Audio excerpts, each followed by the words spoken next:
akan langsung bertanya ke Pak Benny Mamoto. Pak Benny, bukan hal baru, tetapi kalau Pak Benny selama ini memang sudah berkecimpung di dunia ini, sudah mengamati, sudah terlibat di penindakannya juga.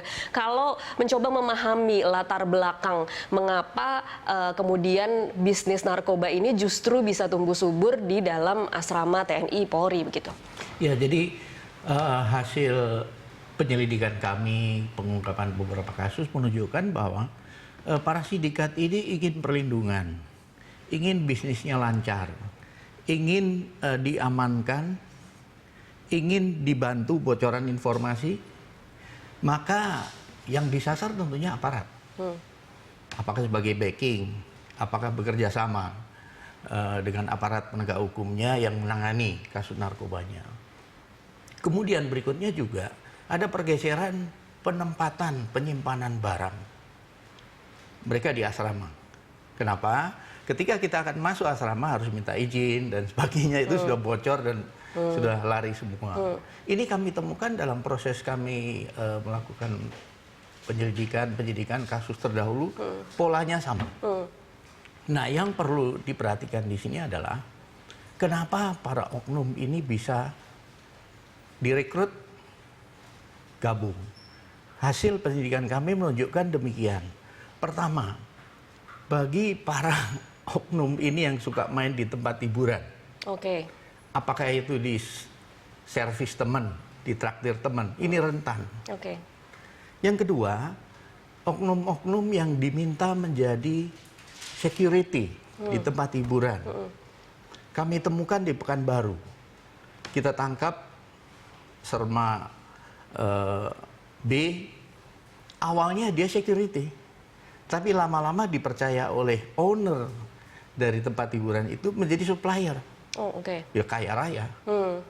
Nah, ini akan menular kepada yang lain ketika yang lain melihat, ih ternyata enak, ternyata tambah kaya dan sebagainya. Ini kalau yang berdasarkan temuan atau pengalaman Pak Benny, itu biasanya memang main sendiri, dibiarkan, atau atasannya tahu kemudian bersama-sama, atau seperti apa Pak Benny? Jadi ada beberapa hal yang memang unik ya. Kita tangkap, ternyata nggak pernah ngantor. Kenapa nggak pernah ngantor? Ya, tapi kami ada tugas Pak. Setiap ada tamu kami harus melayani. Kebutuhan pimpinan harus kami supply. Sebagai seorang pimpinan terusnya harus korek ya. Dari mana sumbernya atau apa yang kamu lakukan. Ketika itu tidak, seharusnya juga harus dikenakan sanksi. Kerjasama. Ini yang kami temukan di beberapa kasus seperti itu. Kalau tadi Pak Benny mengatakan itu sebenarnya sulit untuk masuk ke dalam asrama, beberapa kasus yang akhirnya berhasil, kalau kita lihat dari tahun 2013, 2014, 2015 bisa menangkap bahkan selevel kolonel, itu kunci keberhasilannya apa Pak Benny? Ya, jadi seperti waktu kami menangkap Dan Lanal Semarang, itu berawal dari lapas. Kendali sindikat dari lapas, ternyata lari pemasarannya melalui oknum Polda, oknum Polda ternyata menjadi suppliernya Dan Lanal. Dua-duanya kita tangkap. Jadi TNI, Polri, kemudian sama lapas bekerja sama, ada jaringannya. Kerjasama yang nggak baik. Kerjasama yang nggak baik. Baik.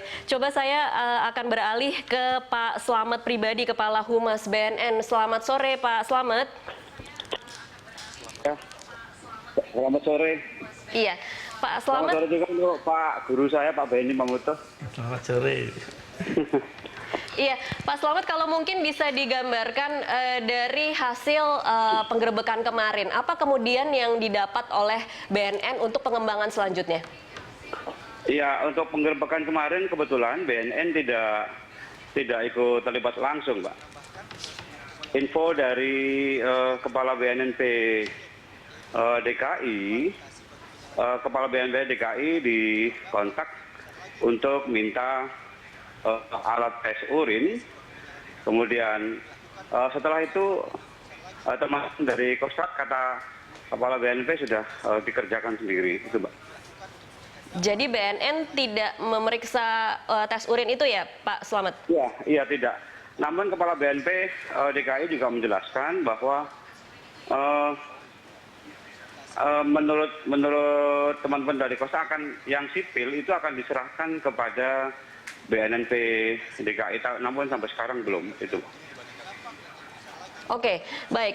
Pak Slamet, kalau tadi saya sudah bertanya ke Pak Beni, tetapi kalau dari Anda sendiri yang saat ini masih berada di dalam BNN, sebenarnya seberapa parah sih kondisi di TNI maupun di Polri terhadap... Suaranya mengecil. Halo, Pak Slamet, bisa mendengar saya? Iya, halo. Bisa mendengar suara saya, Pak Slamet? Oh iya, bisa sekarang bisa ada jelas. Oke, baik. Pak Slamet, kalau dari pengamatan Anda, sebenarnya seberapa parah jaringan narkoba ini masuk ke dalam kalangan aparat TNI maupun Polri? Ya, hasil riset menyimpulkan bahwa peredaran gelap narkotika, penyalahgunaan narkotika, dan penggunaan narkotika itu sudah tidak mengenal batas. Semua sudah menjadi sasaran, artinya tidak mengenal profesi lagi. Bahkan umur 10 tahun sampai 59 tahun sudah mulai ada itu datanya. Artinya umur sekitar 40 adalah orang-orang yang berprofesi, kemudian umur 10 adalah anak-anak, umur 59 adalah orang-orang yang sudah pensiun, artinya sudah kakek-kakek, ya itu, Mbak. Kalau di TNI sendiri? Kalau TNI, seperti yang disampaikan oleh Pak Beni, banyak sekali sudah kita lakukan penegakan hukum. Bahkan Pak Beni sudah pernah memimpin operasi bersama, di mana saya sebagai anak buah beliau langsung memimpin operasi, juga memimpin pemeriksaan. Saya sebagai pelaksana pemeriksaan langsung, beliau bisa bercerita banyak di situ. Itu, Mbak. Oke, baik. Pak Slamet, ditahan dulu, nanti kita akan sambung di segmen selanjutnya. Pemirsa, tetaplah bersama kami.